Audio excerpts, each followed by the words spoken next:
les domaines qu'il va traiter avec vous en attendant que M. Mboup arrive pour continuer et nous, éventuellement, on sera là pour participer au débat. Population de Kermassar, puisque j'habite à Malika, j'ai ma maison à Malika. Donc, il est de notre devoir de participer à l'édification de notre cadre social. Et les rencontres de ce genre-là participent sérieusement à la formation. Comme M. Nian l'a dit, c'est un ami, c'est un frère. Il n'est pas mon collègue, c'est un frère. On a partagé beaucoup de plateaux ensemble, on travaille ensemble, et je ne vois en lui que du sérieux. Je ne vois en lui que c'est un philosophe ambulant, parce qu'il vit sa philosophie, comme j'ai l'habitude de le dire. Quant à M. le maire, on ne saurait le remercier.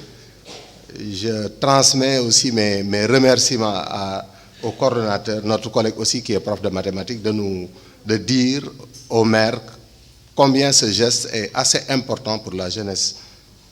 Donc nous sommes dans une période un peu cruciale avec la pandémie, mais cela ne nous empêche pas de philosopher.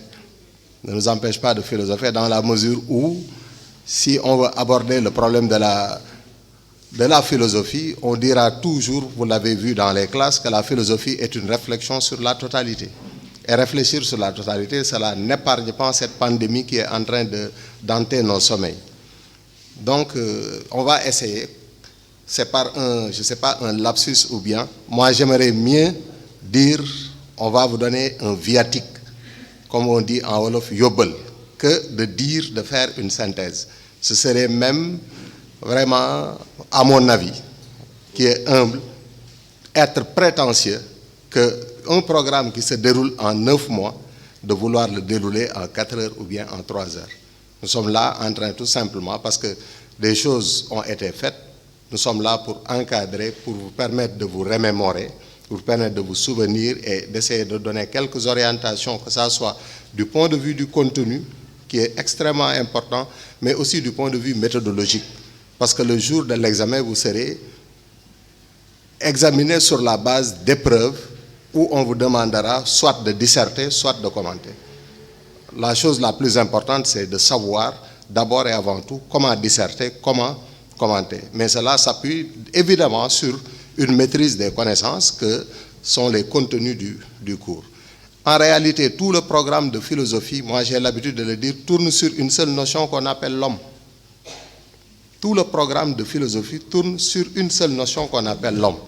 L'homme, cet animal-là, qui est en fait un animal spécial, unique, parce que l'homme est le seul parmi les êtres qui arrive à constater son existence. L'homme, en réalité, est comme quelqu'un qui est débarqué sur une île qui est déserte et qui arrive tout simplement à se poser des questions. De tous les êtres, l'homme est le seul qui est en mesure de se poser la question « qui suis-je » N'est-ce pas? Kant disait que posséder le je élève l'homme à une dignité ontologique supérieure à tous les autres êtres. Maintenant, si l'homme est l'être qui est différent de tous les autres êtres à cause de sa raison, il ne va pas vivre comme les autres. C'est la raison pour laquelle, dès qu'il entre dans le monde comme dans une prison où il est embarqué, il va se poser la question de sa provenance, mais aussi certainement la question de sa destination, qui est la question de sa situation. Donc l'homme est dans le monde et il est dans une situation, parce qu'il ne sait pas d'où il vient et il ne sait pas où il va. Donc il est donc dans une phase d'angoisse existentielle. Et certainement, il va aller tenter de trouver des réponses. C'est dans ce cadre-là qu'il faudrait ranger ce qu'on appelle les premières formes de connaissance.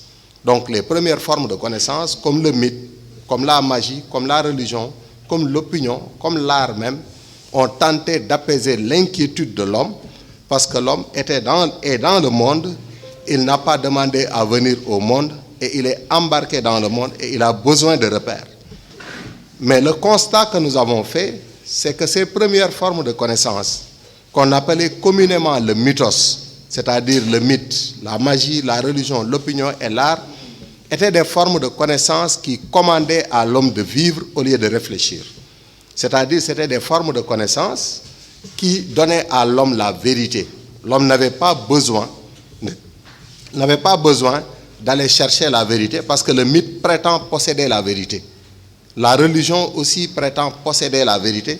Quelle est la place de l'homme dans ces formes de connaissance? L'homme est obligé d'obéir. Il est donc comme une marionnette. L'homme était calqué à un objet sur lequel on agit. Il n'agissait pas. Donc pendant toute une période, des décennies et des millénaires durant, les hommes ont été comme des objets. C'est pourquoi Jean-Pierre Vernat avait dit que l'éclosion de la philosophie coïncide avec la libération de la raison.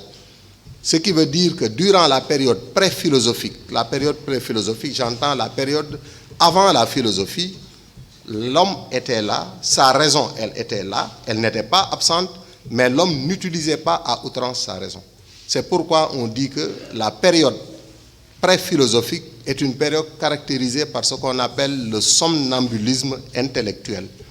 Somnambulisme, quelqu'un qui est en train de somnambuler, c'est quelqu'un qui ne dort pas mais qui n'est pas encore réveillé. N'est-ce pas? Donc la période d'avant la philosophie, la raison était en train de somnambuler.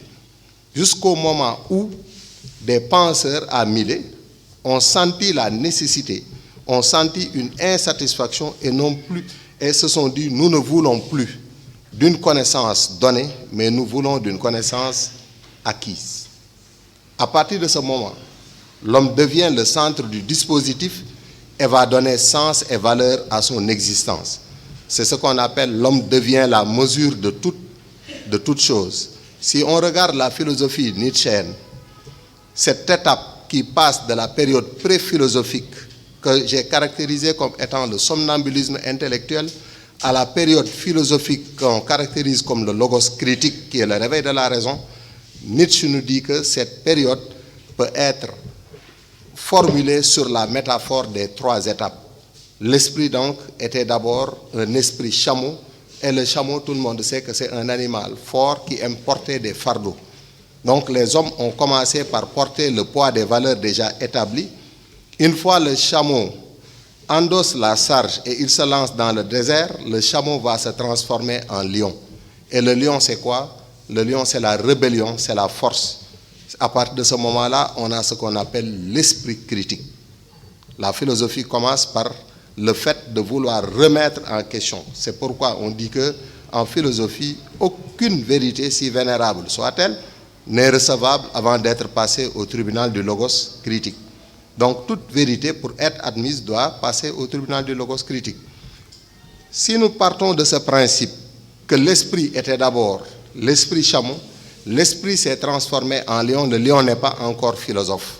Parce que le lion, il est capable de semer le désordre, mais le lion n'est pas capable tout simplement de transformer, le lion n'est pas capable de créer. Et l'esprit lion va se transformer en esprit enfant.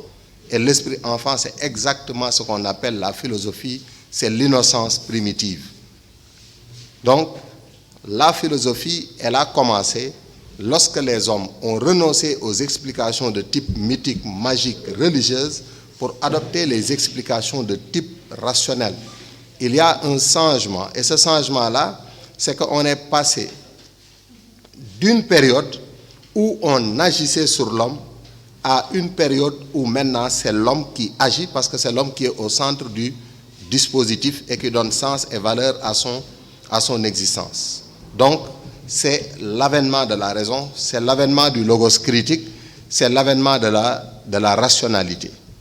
Maintenant, on ne peut pas avancer sans pour autant définir d'abord ce que c'est que la philosophie.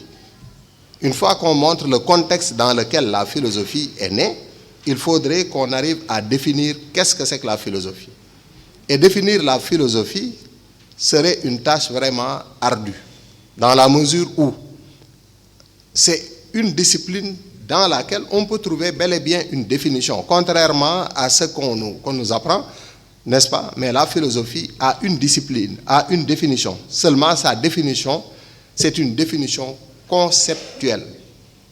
Parce que la philosophie n'a aucune connotation ethnique, n'a aucune connotation raciale, n'a aucune connotation géographique. On apprend à philosopher, c'est une attitude, c'est un comportement qui consiste à se dire que, tout simplement, l'homme est la mesure de toute chose. Maintenant, pour que la philosophie existe, il faut qu'il y ait deux paramètres. Et les deux paramètres-là, c'est ce qui fait la spécificité de la philosophie. Il y a donc la philosophie et le philosophe, qui sont comme le recto et le verso d'une même feuille, qui sont inséparables. Pour qu'il y ait philosophie, il faut qu'il y ait un homme qui fait la philosophie. Et cet homme-là qui fait la philosophie, on appelle ça le personnage du philosophe. Sur la question du personnage, on peut trouver une date et un lieu de naissance. Les premiers à faire la philosophie, c'est au 6e et au 7e siècle avant Jésus-Christ, à Milet. On appelle ça le miracle grec. Certains appellent ça l'origine pratique de la philosophie. Parce que ça, c'est une date et un lieu de naissance. La philosophie est née en Grèce, en Asie mineure, dans la cité appelée Milet. Elle n'est pas née à Kermassar. Donc, on peut lui assigner une date et un lieu de naissance. Ça, c'est l'origine causale. Mais le philosophe ne peut être identifié que par rapport à une pratique, ne peut être identifié que par rapport à une démarche. Et cette démarche-là, c'est cette démarche philosophique. Parce que faire de la philosophie, ce n'est ni plus ni moins que d'accorder confiance à la raison. C'est de se dire que toute vérité doit être amenée au tribunal du logos critique. Toute vérité, pour être admise, doit passer au tribunal du logos critique. Et cette démarche, on peut l'apprendre. Cette démarche, on appelle ça la pratique philosophique, ou bien certains appellent ça la nécessité scientifique. Donc la philosophie est un discours, et ce discours-là, pour être admis, doit avoir une certaine rigueur. C'est pourquoi on peut dire que la philosophie est établie sur deux bases. La première, c'est le personnage du philosophe. La seconde, c'est la pratique philosophique. C'est ce que nous appelons communément, n'est-ce pas, la nécessité scientifique et l'exigence de la liberté. Nécessité scientifique, ça veut dire que tous les philosophes sont d'accord sur le fait que faire de la philosophie, c'est tout simplement accorder crédit à la raison. Faire de la philosophie. Tous les philosophes sont d'accord sur ce fait que faire de la philosophie, c'est accorder crédit à la raison. Vous demandez à celle qui est à côté de vous tenir l'enfant que tu portes sur ton dos pour que tu danses à ton tour. Et elle l'a fait. Sabar gi jot mu dem toog ñu sàjji gars yi commencé di fecc muy tàcc ku jóg di fecc mu tàcc ñeent jinne fecc ba pare mu jóg kim dondel na ko doo ma teel sama doom ji ma boot ma fecc ma nit jinne moom ku ne xam na ne mën na lépp mu teggil ko bos bi xugge gi waa ji ne ko ne buñ ko teggee nag bul dugg dawal ñibbisi alors mu daw ñibbisi le lendemain tout le village se rend compte que cette femme-là est la femme la plus belle parce que c'est sa bosse qui l'a déformée et elle n'a plus la bosse avec elle. Alors elle a donné les mêmes conseils à sa coépouse qui elle, une fois là-bas, au lieu de laisser les djinns danser les premières, elle s'est levée, la première, et demande à un djinn de lui tenir son enfant pour qu'elle danse. L'autre lui dit, ah yow alxames bi passé sa doom ji nga ma dénkoon mu ngi nii jëloo ko woon bëgg ma dénkaat beneen xaaral ma delloo la ko jël boobu tegal ko mu yore ñaari bos.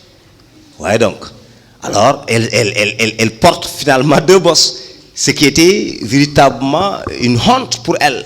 Elle ne pouvait plus revenir au village avec ces deux bosses-là. Et elle a décidé de fuir aussi loin que possible le village. Et dans le mythe, parce qu'on dit le mythe raconte les phénomènes de façon surnaturelle et de façon extraordinaire. On nous dit la femme fuyait jour et nuit sans jamais s'arrêter. Pendant des années et des années, elle se mettait à courir. Et c'est cette femme-là qui courait pour fuir aussi loin que possible son village, pour ne pas être la risée, n'est-ce pas, des femmes, avec les deux bosses qu'elle porte, qui a fini par succomber là, dans les tours de mamelles, ce qui symbolise véritablement les deux scènes de montagne, l'une plus grosse que l'autre. Voilà une explication surnaturelle. Alors, il y a un besoin. Quand on vous dit ça, vous dites, ah, d'accord, mais cette explication-là, c'est surnaturel, c'est pas rationnel. Alors, c'était ça le mythe. Et une fois que ceci est dit, vous devez le tenir comme tel. Vous n'avez plus la possibilité de le remettre en question. C'est dans ce contexte-là où le mythe faisait autorité que la philosophie est née pour s'opposer à la démarche mythique. Là où le mythe expliquait les choses de façon surnaturelle et irrationnelle, la philosophie maintenant va expliquer de façon rationnelle. Aujourd'hui, on sait grâce à la science que ces mamelles-là, ce n'est pas véritablement cette coépouse qui avait deux bosses. On sait que c'est une éruption volcanique. L'explication rationnelle, c'est ça. Voilà donc, n'est-ce pas, la philosophie, et voilà comment, n'est-ce pas, professeur Diène vous a fait comprendre cela, de l'homme qu'on agissait sur lui, et avant la philosophie, et maintenant, avec la philosophie, c'est lui qui agit. On n'agit plus sur lui. On ne le fait plus accepter, mais c'est lui-même qui cherche de façon rationnelle ce qu'il doit accepter comme vérité ou non. Maintenant, cette philosophie-là naît, qu'est-ce qu'elle est? Comment est-ce qu'on va la définir? Elle dit qu'elle est impossible. On sait ça. Impossible, ça, vous le savez. Parce que pour définir une chose, il faut la délimiter. Il faut l'identifier. Or, on ne peut ni fixer des bornes à la philosophie, on ne peut pas dire ce qu'elle est et ce qu'elle n'est pas.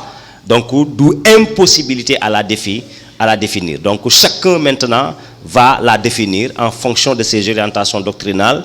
Chaque philosophe va la définir en fonction de son entendement. Ce qui fait que donc, au lieu d'avoir une seule, nous avons plusieurs définitions. Et aucune de ces définitions ne dit pas la philosophie.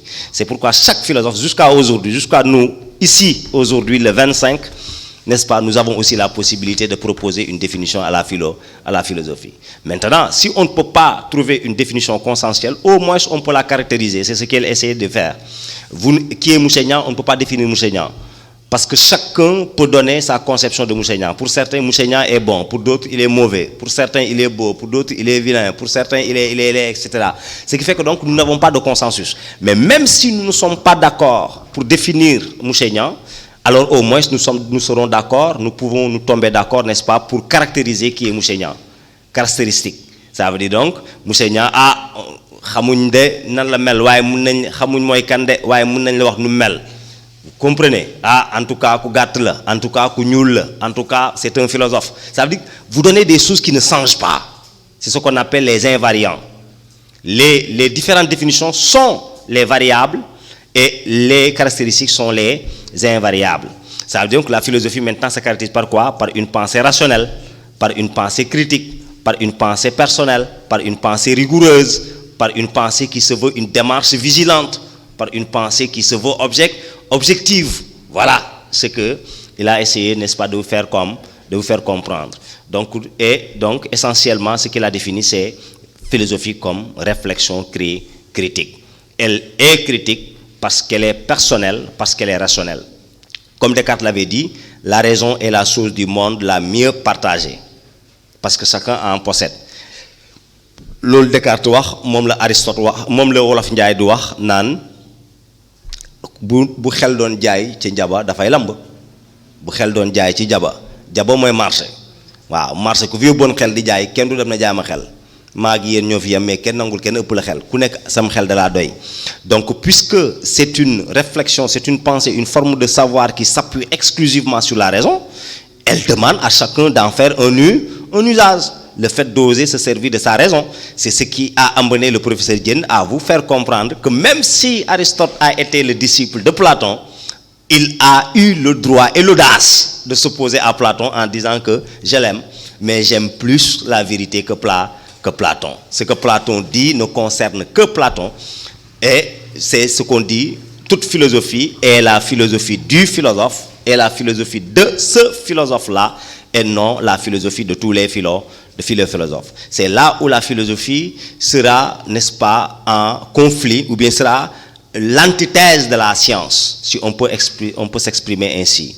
Parce que là où toute philosophie est la philosophie de ce philosophe-là, et non de tous les philosophes, toute science est la science de tous les scientifiques, et non de ce scientifique-là. Le théorème de Thalès sera partagé par tous les scientifiques, si toutefois qu'on admet que ce théorème-là est valide. Mais la philosophie de Descartes, la pensée de Nietzsche, ne sera pas partagée par tous les philosophes. On la laisse à Nietzsche, on la laisse à Descartes, c'est leur point de vue, c'est leur vision. Donc, il a aussi parlé de cela, ce caractère personnel qui fait que donc toute pensée philosophique est une pensée qui est qui est relative. D'accord? Hein? Il faut comprendre ceci. C'est pourquoi on dit que il n'y a aucune vérité philosophique qui est indiscutable.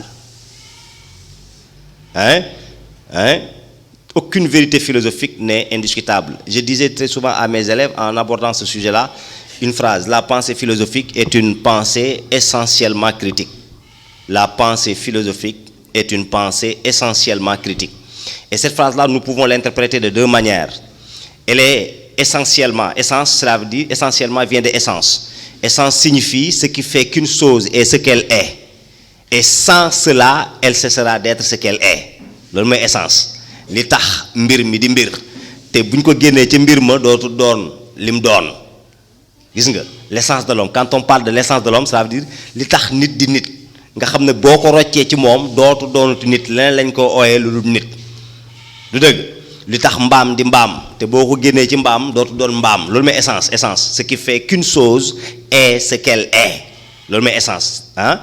Quand on dit la pensée philosophique est essentiellement critique, ça veut dire est fondamentalement, dans son essence, dans son être, critique. Maintenant, comment faut-il entendre cette critique-là? Cette critique peut s'entendre de deux façons différentes. Elle est critique envers elle-même, mais aussi elle est critique envers les autres. Elle est critique envers elle-même. Donc, avant de dire non aux autres, la philosophie dit non à elle-même. Parce que toute philosophie peut être véritablement rejetée, peut être critiquée, peut être remise en question. C'est pourquoi nous avons les ismes en philosophie. Et le programme, prenez tout le programme, c'est comme ça. Le programme. Dans le programme, il y a la notion de liberté. La question sur la liberté. Qu'est-ce que la liberté? Certains philosophes vont vous dire être libre égale faire ce qu'on veut.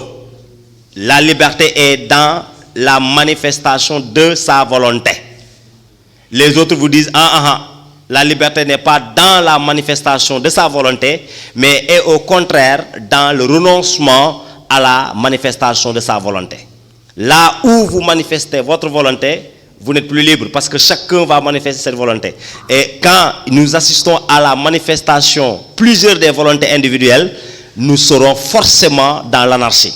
Donc la liberté ne pourra pas exister, ça sera, n'est-ce pas, une sorte de liberticide.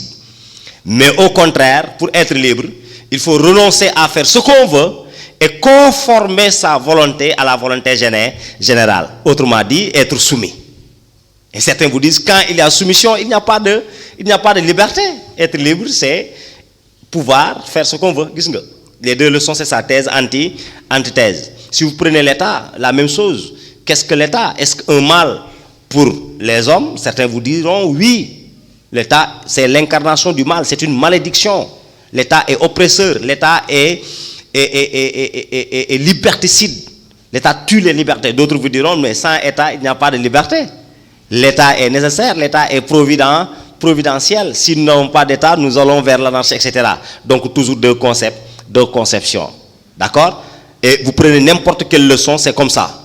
Il y a toujours deux conceptions. Tout à l'heure, quand vous avez parlé que de l'homme, la question sur l'homme, qu'est-ce qu'il est? Est-ce qu'il est un être conscient ou est-ce qu'il est un être inconscient? S'il est conscient, cela veut dire donc il est informé de ses états, il est informé de ses pensées, il est informé de ses actes, il est informé de tout ce qui se passe autour de lui. Il en a la clairvoyance. Certains comme Descartes vous diront que l'homme est fondamentalement conscient. Jean-Paul ira même beaucoup plus loin en disant que vouloir faire exister l'inconscient dans le système humain, c'est permettre à l'homme d'avoir un alibi pour se décharger. Que l'inconscient n'est rien d'autre que la mauvaise foi de la conscience. Vous comprenez? Et alors, les Freud et autres vous diront l'inconscient, l'homme est fondamentalement inconscient et plus inconscient que conscience. Ce qu'on appelle conscience n'est que la partie visible de l'iceberg. La partie invisible est l'inconscient et c'est cette partie-là qui est la partie la plus dense. Donc toujours il y a contradiction. C'est pourquoi on dit toute philosophie est la philosophie de ce philosophe-là et non la philosophie de tous les philosophes. Donc ce qui fait que donc la réflexion philosophique est une réflexion critique. La philosophie dit non à elle-même. C'est pourquoi nous assistons au isme, canisme, nietzschisme, etc. Parce que c'est une réflexion personnelle. Mais aussi elle dit non à toutes les autres formes de savoir. Parce que philosopher, ce n'est pas acquiescer. Philosopher, c'est dire non. Parce que philosopher, c'est penser, et penser, n'est-ce pas, c'est toujours penser par soi-même, et on ne peut penser par soi que lorsqu'on remet en question. Ce qu'Alain dit, penser, c'est dire non.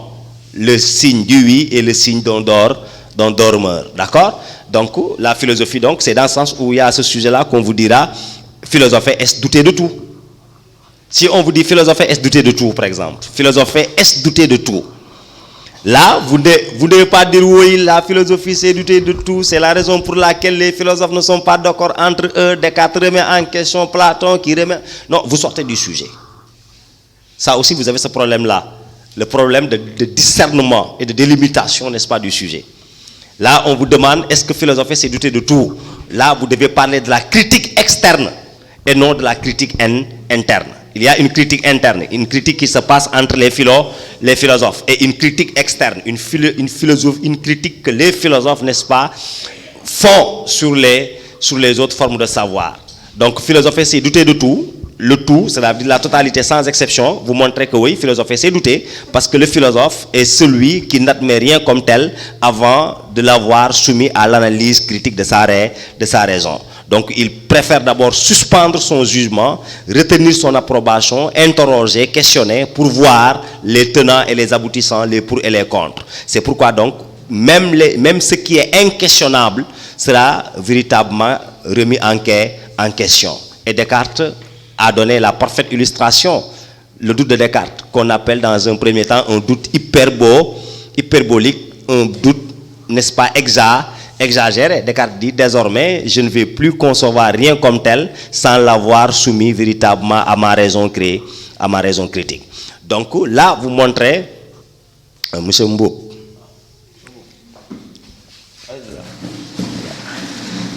Voilà.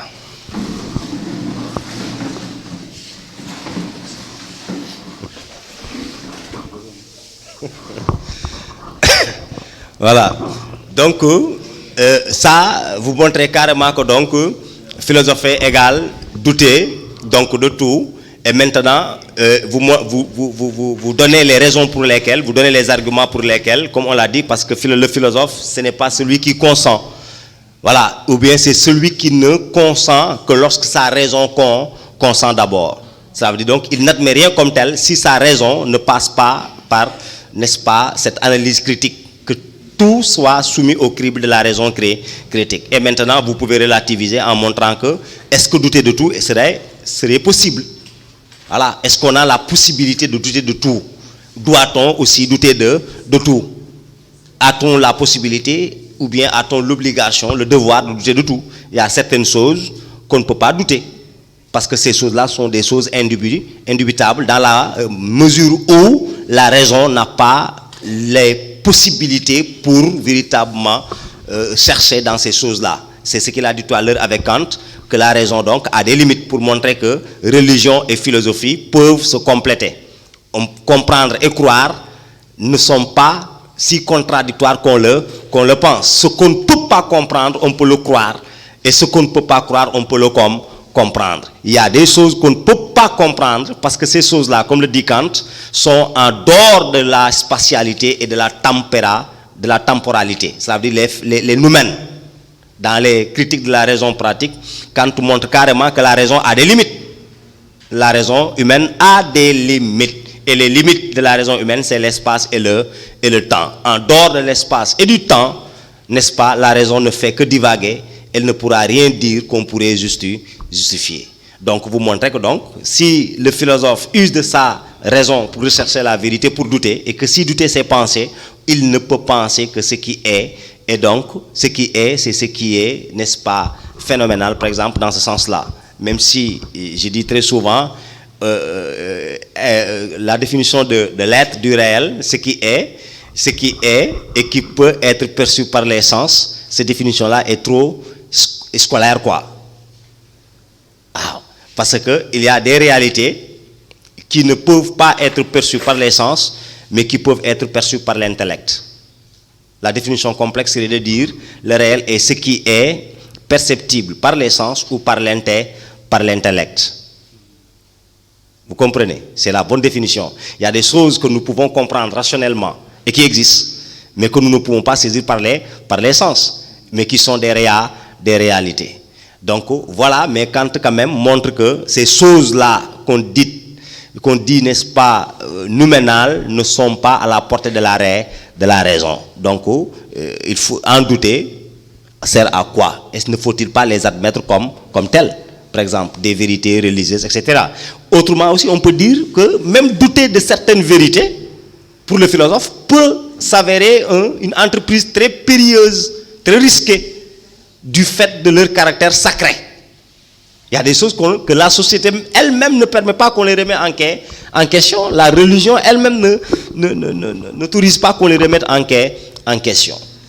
Donc ça aussi c'est une antithèse possible. Donc voilà ce que M. Diène a essayé de faire le tour. Donc presque ramasser ce domaine 1 là et parler beaucoup même du domaine 2 parce qu'il a parlé de la conscience, il a parlé de l'art, etc. Bien vrai que nous allons y revenir. Donc c'est le moment, moi je me proposais être tout simplement un modérateur cette année-ci parce que je vous ai amené de brillants profs. Mboup est venu, Mboup c'est un ami, c'est un frère. Et je peux même dire c'est un élève, un disciple.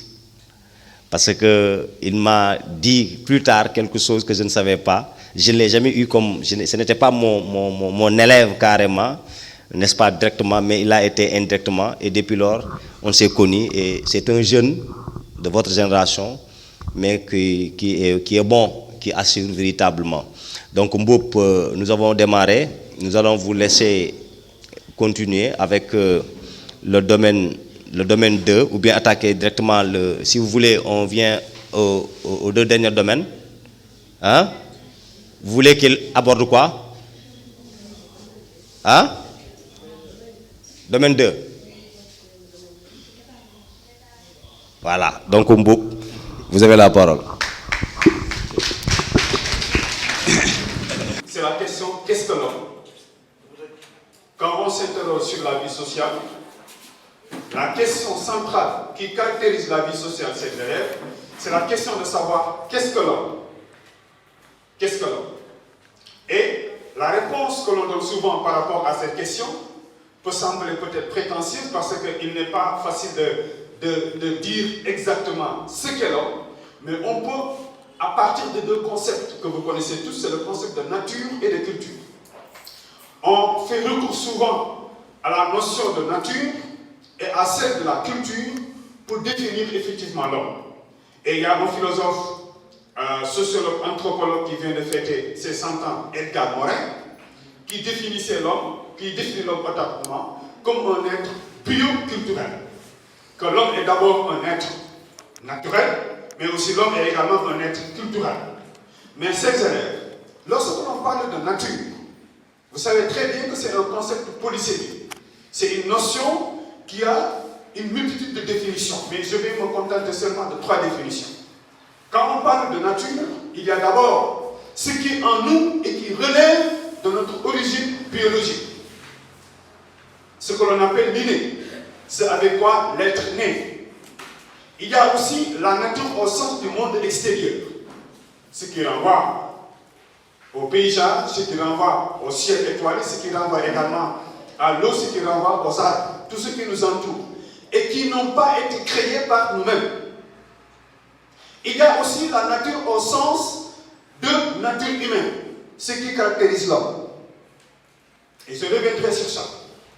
Mais à l'entente de mon propos, je vais d'abord insister sur ce qui pousse Edgar Morin à dire que l'homme est un être d'abord qui se caractérise par une réalité biologique. Et c'est ça qu'on appelle effectivement la nature.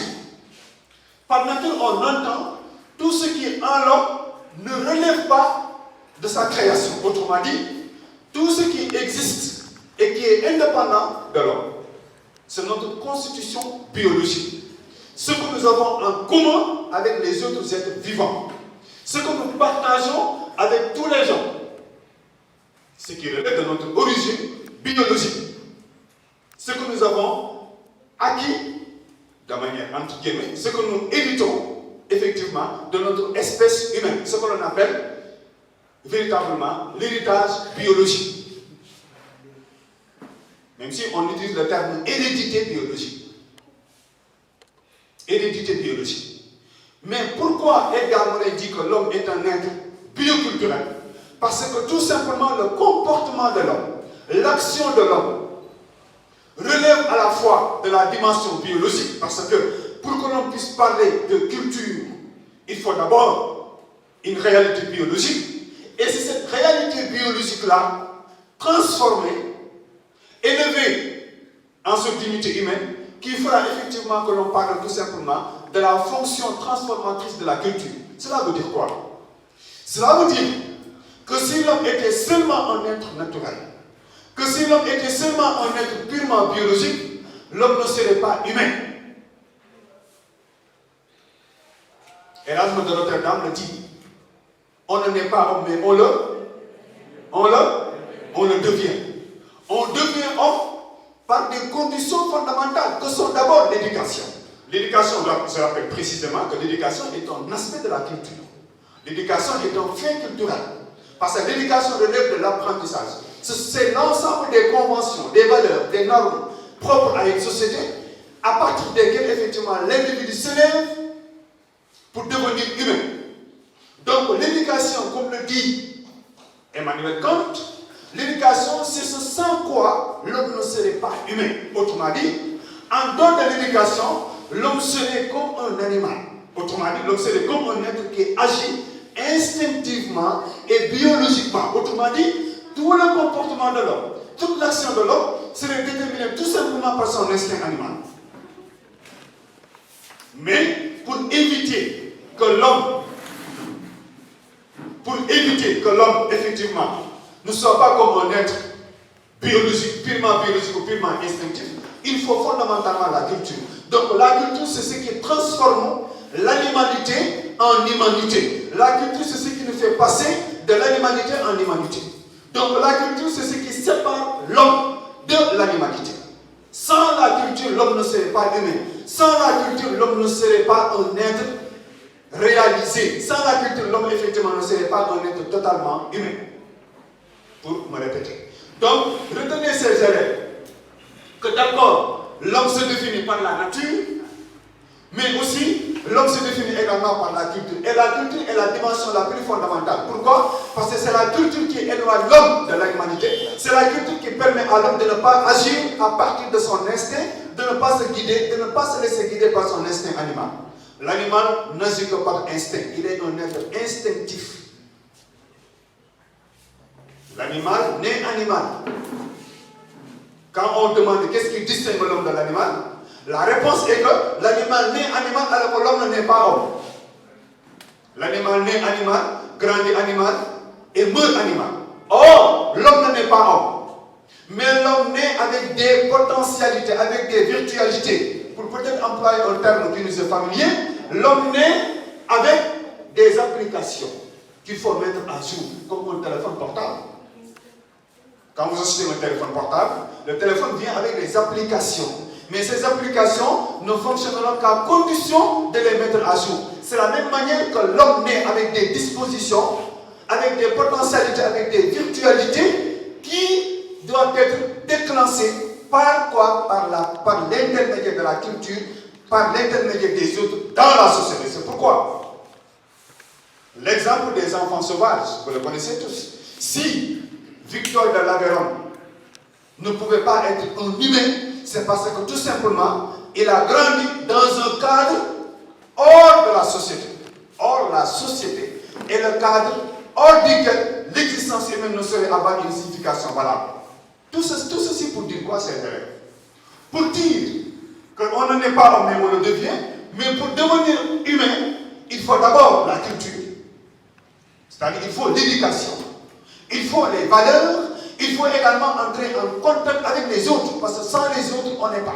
L'homme naît qu'en entrant en contact avec ses semblables, parce que c'est à travers ses semblables que l'homme peut devenir un être pleinement réalisable, ou bien un être pleinement réalisé. Donc, en dehors de la culture, l'homme, sa vie n'a strictement qui permet à ces derniers-là de s'humaniser, qui permet à ces derniers-là d'être un être humain. Mais ce n'est pas seulement ces élèves, la culture, l'éducation, autant pour moi, qui humanise l'homme. Il y a aussi le travail. Le travail est une autre condition est un moyen de réalisation de notre humanité. Autrement dit, le travail aussi fait partie des réalités qui fait que l'homme va devenir ce qu'il veut devenir, c'est-à-dire être humain. Pourquoi le travail? Parce que le travail n'a pas seulement une signification qui tend à satisfaire nos besoins. Non, le travail est spécifique à l'homme. Ce n'est pas pour rien que Karl Marx dit que le travail est spécifique à l'homme. Le travail est le propre de l'homme, que l'animal ne travaille pas. D'ailleurs, on parle même d'activité animale. L'animal ne travaille pas. Parce que pour travailler, il faut disposer d'une conscience. Bien vrai que vous avez fait des cours sur conscience, inconscience, etc. Mais il faut savoir utiliser ces concepts dans le cadre d'une réflexion philosophique. Si l'homme est le seul être capable de travailler, c'est parce que tout simplement, l'homme est le seul être qui possède la raison. L'homme est le seul être doté de pensée et de conscience. L'animal ne travaille pas parce que tout ce qu'il fait, il ne le fait pas par sa conscience. L'animal ne travaille pas parce qu'il ne sait pas qu'il travaille. L'homme est le seul être qui travaille parce qu'il sait qu'il travaille. Même si on dit souvent que l'homme est animal, mais il n'est pas animal parce qu'il sait qu'il est animal. L'homme est un animal, mais il sait qu'il est animal. Et c'est pour cela qu'il s'éloigne de l'animalité. De la même manière, le travail également fait partie des réalités qui distinguent l'homme de l'animal. Parce que dans le travail, l'homme se réalise. Dans le travail, l'homme devient. Rappelez-vous de la dialectique du maître et de l'esclave, théorisée par Hegel. La dialectique du maître et de l'esclave, vous le connaissez tous. On peut en tirer l'enseignement suivant. Que l'homme, en travaillant, il gagne sa liberté. Que l'homme, en travaillant, il va à la conquête de sa liberté. Parce que l'esclave avait perdu sa liberté en s'aliénant, mais à force de travailler, l'esclave finit par regagner sa liberté et le maître qui ne travaillait pas va perdre tout simplement sa liberté. Donc vous remarquerez ici, ces élèves, que par le travail, l'homme acquiert effectivement ce qui fait son essence, qui est tout simplement la liberté. Mais aussi, et ça on le sait tous, le travail est une valeur. Le travail est fondamental. Le travail libère l'homme. Mais aussi le travail peut être source d'aliénation. Mais dans quelles conditions il faut le dire? Le travail exercé dans des conditions pénibles, ceux qui ont lu le Germinal d'Émile Zola comprendront effectivement que le travail des ouvriers était tellement pénible, était tellement douloureux, que les ouvriers ont fini véritablement par perdre leur essence, par perdre leur liberté, par perdre leur bonheur.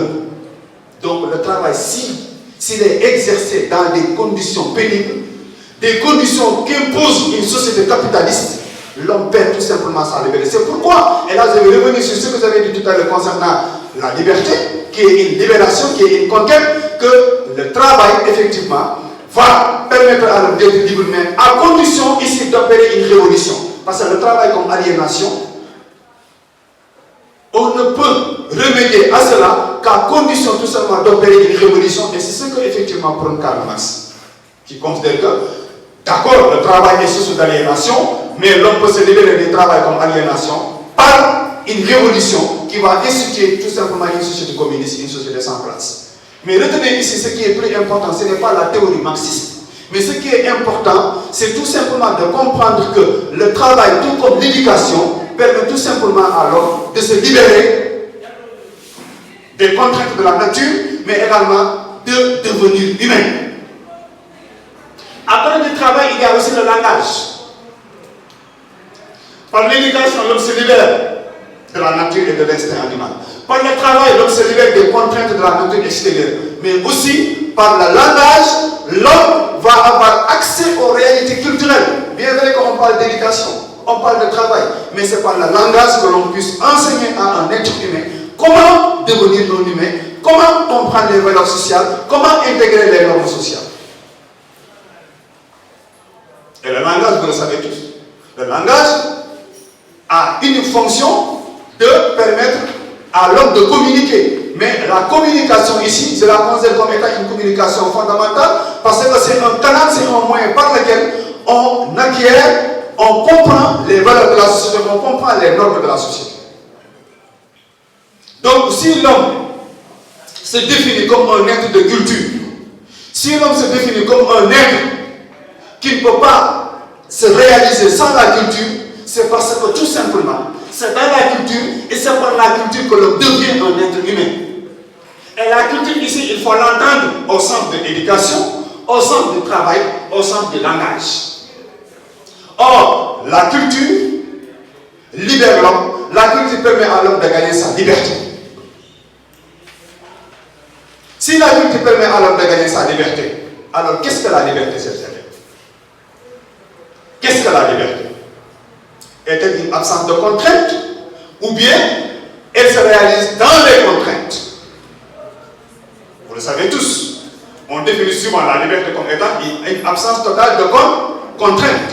Que l'homme libre, c'est celui qui agit par lui-même et pour lui-même. C'est celui qui ne se soumet à aucune réalité extérieure ou intérieure.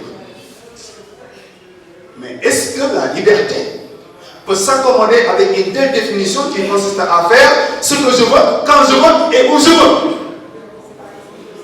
Évidemment que non. La liberté que l'on enseigne, c'est une liberté qui repose sur le principe de la responsabilité. La liberté que l'on enseigne, c'est une liberté qui se fonde sur la raison. Si la vraie liberté, ce n'est pas celle que prône le sophiste Caligérès est un sophiste qui est venu dire à Socrate que Socrate, moi je suis libre parce que j'obéis à mes désirs. Je suis libre parce que je fais ce que je veux. Je suis libre parce que je satisfais mes envies. Une telle liberté n'est pas la vraie liberté. C'est génial. Pourquoi? Parce que si l'homme libre, c'est celui qui croit qu'il doit satisfaire ses désirs, il n'est pas libre parce qu'il est esclave de ses désirs. La satisfaction de ces simples désirs ne peut en aucun cas être source de liberté. Pourquoi? Parce que les désirs constituent une contrainte. Les désirs nous empêchent d'être libres. C'est pourquoi la vraie liberté, c'est celle qui repose sur la raison, ou la vraie liberté, c'est tout simplement le libre arbitre, comme le dit Descartes. C'est quoi le libre arbitre? Le libre arbitre n'est rien d'autre que notre capacité à choisir ou à ne pas choisir.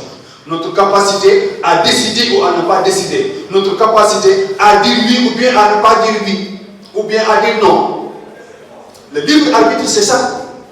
Si la liberté repose sur le libre arbitre, si la liberté est libre arbitre, si la liberté repose sur la conscience, sur la raison, c'est parce que tout simplement, c'est la conscience, c'est la raison effectivement qui guide l'action de l'homme. Donc, si l'homme est libre, c'est parce que tout simplement, il est doté de raison, il est doté de conscience. Et là, vous le savez très bien, l'animal n'est pas libre. L'animal n'est pas libre parce qu'il n'est pas responsable de ses actes. C'est l'instinct qui commande et l'animal obéit. L'instinct commande l'animal et l'animal obéit. Donc l'animal n'est pas libre.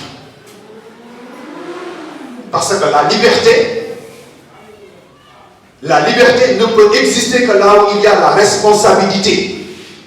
Et la responsabilité n'existe que chez un être doté de conscience. C'est quoi être responsable? Être responsable, c'est être capable de répondre de ses actes. Dire que est-ce qu'il y a un qu'est-ce qui nous permet de dire que c'est tout simplement la conscience. C'est la conscience qui, au moment que nous agissons, nous informe que nous sommes en train d'agir. C'est ça la conscience. La conscience, elle est témoin de nos actions. C'est la conscience qui nous rend responsables de nos actes. C'est pourquoi, en dehors de la conscience, l'homme n'est pas libre. En dehors de la conscience, l'homme n'est pas libre. La conscience est le fondement de la liberté. En dehors de la conscience, il n'y a pas de liberté. Il faudra bien comprendre cela. Donc, la conscience, la raison, l'esprit, tout cela constitue tout simplement ce qui fait tout simplement la liberté de l'homme. Et Descartes ne fait que soutenir cela quand il dit tout simplement que la raison, la conscience est le fondement de ma liberté. Mais attention, si je disais tout à l'heure que pour être libre, il faut être responsable de ses actes, mais est-ce que l'homme est toujours responsable de ses actes? Est-ce que celui qui dort en train de rêver, est-ce qu'il est responsable de ses actes? Non. Et là, je vais tout simplement évoquer l'inconscient. S'il faut dire que l'inconscient est une autre réalité psychique qui nous pousse à agir de manière involontaire, c'est parce que tout simplement, il y a en nous des choses qui se passent en nous, et ces choses-là, nous n'en sommes pas conscients. J'ai parlé tout à l'heure des rêves, les lapsus, les actes manqués. Il nous arrive souvent d'agir sans même savoir que nous sommes en train d'agir. Et s'il en est ainsi, et je crois très bien qu'il en est ainsi parfois, c'est parce que tout simplement, tout chez nous n'est pas contrôlé par la conscience. Tout chez nous n'est pas contrôlé par la raison. Donc il y a une autre réalité psychique qu'on appelle l'inconscient, qui existe et qui parfois remet tout simplement en cause notre liberté. D'ailleurs, même Spinoza disait tout simplement que l'homme croit agir librement, mais il ignore toutes les déterminations extérieures ou bien intérieures qui le poussent à agir. C'est pour dire quoi cette erreur finalement? C'est pour dire que l'homme a beau réclamer la liberté, l'homme a beau déclarer qu'il est libre, mais parfois il ignore tout ce qui le pousse à agir, au point qu'effectivement, il vit finalement dans l'illusion de la liberté. Comme le dit Spinoza, le libre arbitre n'est qu'une illusion de la liberté. L'homme croit qu'il est libre, mais il n'est pas libre. Il est comme cette pierre-là que l'on lance, qui roule. En roulant, la pierre croit qu'elle roule par elle-même, alors elle ne sait pas que ce qui le pousse à rouler vient tout simplement de l'extérieur. Alors, on a organisé le coronavirus pour moi. Pourquoi nous avons organisé le coronavirus? Coronavirus, nous avons école, nous avons fait des élections. Nous avons mis le parc là, nous avons fait des coronavirus, nous avons fait des examens, nous avons fait des examens, nous avons fait des examens, nous avons fait des examens, nous avons fait des examens. Il faut vraiment l'applaudir, il faut vraiment le féliciter. Déwén boo ko dëgg wax fen nit ñi nag loo wax ñoo dañuy politique waaw mais wala danaan boo demee ci àll li fay ñuul moo fay dëkk wala laay wax nag li fay ñuul moo fay dëkk fii moo fi ñuul moo fi dëkk ba bañuy am leneen ba bala bàyyi yàlla ñu ko jëlee donc loolu nañ ko xam te ñu remercier ko ci loolu Matar je vous passe la parole merci beaucoup. À la fin de chaque édition concernant la synthèse philosophique, c'est pourquoi j'ai demandé à l'assistant de ne pas quitter la salle, parce qu'il a toujours eu l'occasion de remettre un cadeau surprise à tous les candidats. Et il vient de m'appeler. Il voudrait même être là, mais il a un décès dans son quartier. Et c'est ce qui a fait qu'il n'a pas pu faire le déplacement.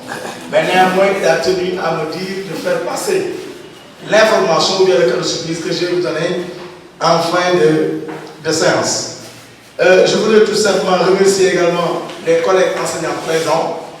Il y a M. Sow, Taïm Sow, qui est également le directeur d'école de savoir universel, et aussi qui est le coordinateur du réseau des enseignants de la commune Nord.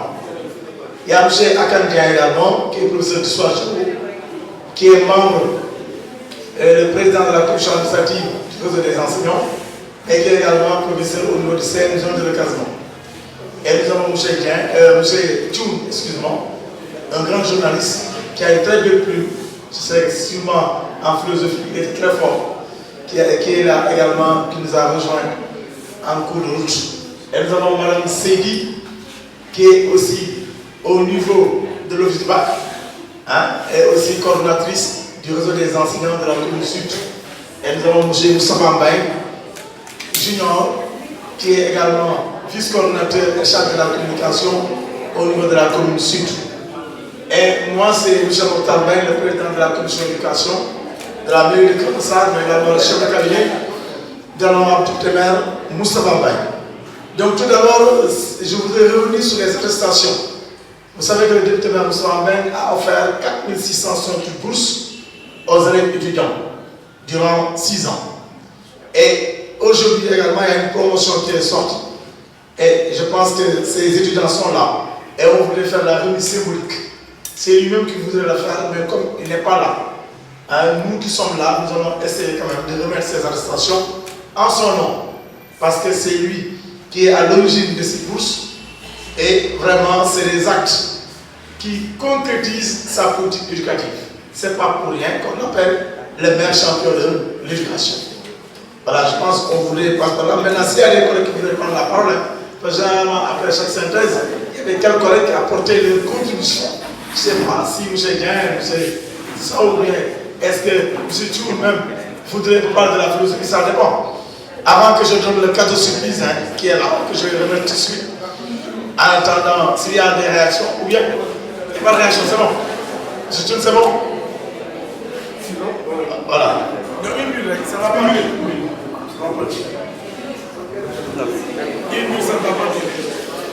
Je voudrais vivement louer en fait cette forme d'organisation qui consiste à la veille, disons, des examens de nos enfants, de nos neveux, que des professionnels de l'éducation, en fait, très soucieux de leur réussite, justement, tiennent cette forme d'entretien, n'est-ce pas? Alors, pour très certainement leur mise à niveau, mais je pense aussi que très certainement, alors pour, disons, les charger d'un point de vue moral. Et je crois que, ou psychologique, de toute façon, c'est extrêmement important et c'est rassurant aussi, n'est-ce pas?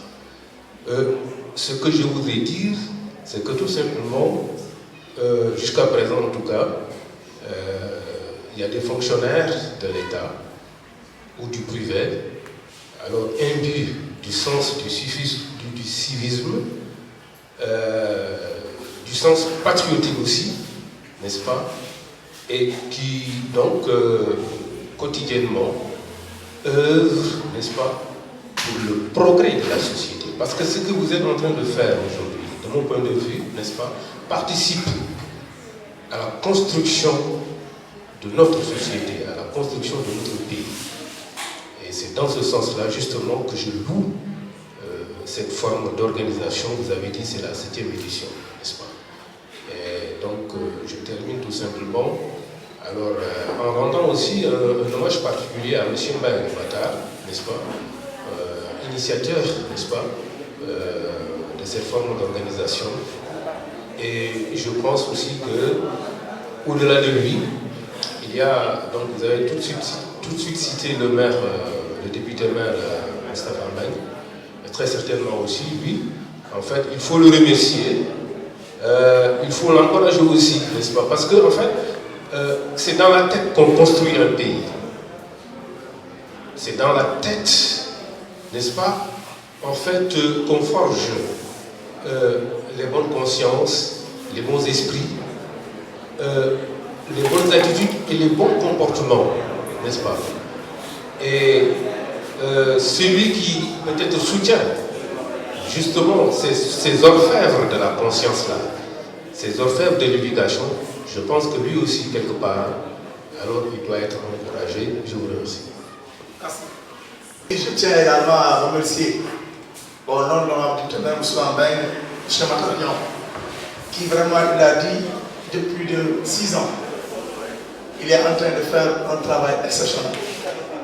La synthèse philosophie, moi, quand j'ai vu cette année-ci, beaucoup de temps l'organiser, ça m'a fait beaucoup plaisir. Parce que je sais que le bar est là.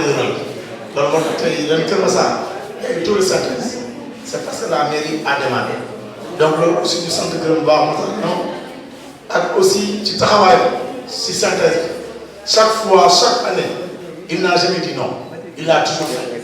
Et il a toujours également amélioré et innové. Lors de notre pays, on a vu également 2 autres collègues, vraiment, qui nous ont permis d'apprendre beaucoup de choses en philosophie aujourd'hui. M. Boubou, merci. M. Diède également, merci. Vraiment, nous avons senti que vous avez donné tout ce que vous savez pour ces candidats-là, pour qu'ils puissent être à ce jour, pour qu'ils puissent être opérationnels. Donc, encore une fois, beaucoup d'applaudissements pour les remercier aussi de leur prestation.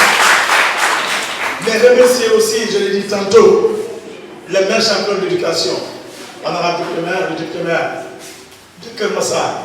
Vous tous savez que Keur Massar est érigé en département, et plus tard que hier, on a même installé le préfet du département de Keur Massar.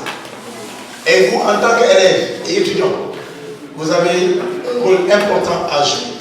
Cette personne qui, depuis 2014, a donné des bourses aux élèves étudiants.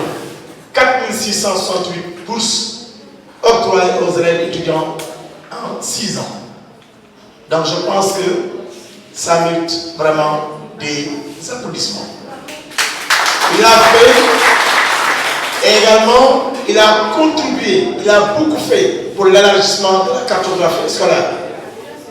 À Keur Massar, nous avons l'ENO de Keur Massar. Si vous avez le bac, vous n'avez pas besoin. Si vous voulez faire des études virtuelles, vous avez même l'ENO ici à Keur Massar. Grâce à qui? Grâce à l'honorable député maire Moussa Mbaye. Donc il a contribué également, surtout, à la prise en charge des élèves qui ont des difficultés.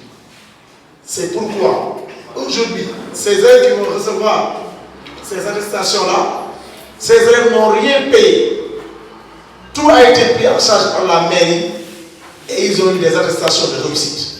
Je pense qu'ils sont derrière et on va commencer à leur remettre ces attestations avec les collègues présents au nom de l'honorable député Moussa Mbaye, et après je vais venir maintenant sur le cas de surprise. Voilà, donc je ne sais pas si, quelles sont les élections là, venez là, les concernés. Je viens en va venir, venez là, venez, les concernés là. Vous les appelez? Oui, c'est. Il y a maintenant ici Ramatoulaye Diaw, elle est là? Elle n'est pas là. Abdoulaye Gueye est là? Ok.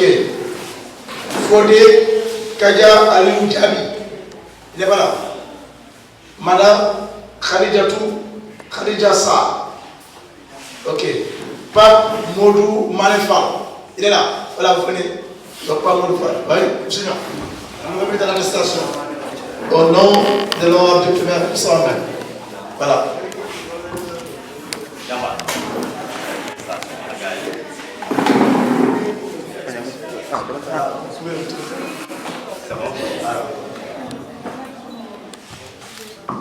Voilà, merci.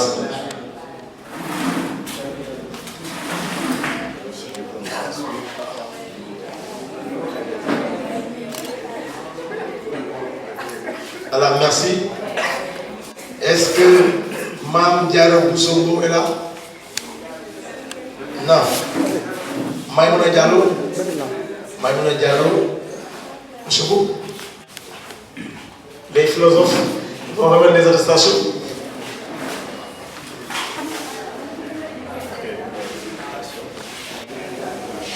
Voilà.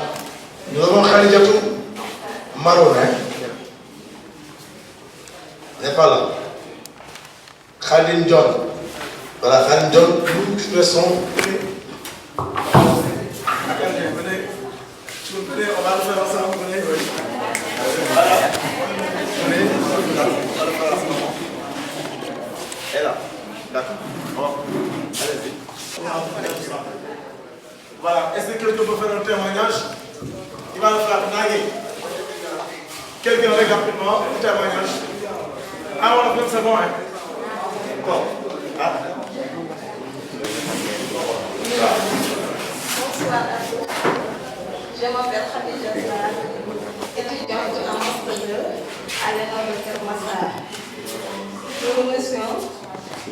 Moustapha Mbengue, maire de Keur Massar. Nous sommes très contents d'avoir des attestations aujourd'hui et nous ñaanal ñëpp yal na jig ñëpp monsieur Moustapha Mbengue li mu bëgg ci àddina yal na ko yàlla defal bi jaay Seydina Muhammad.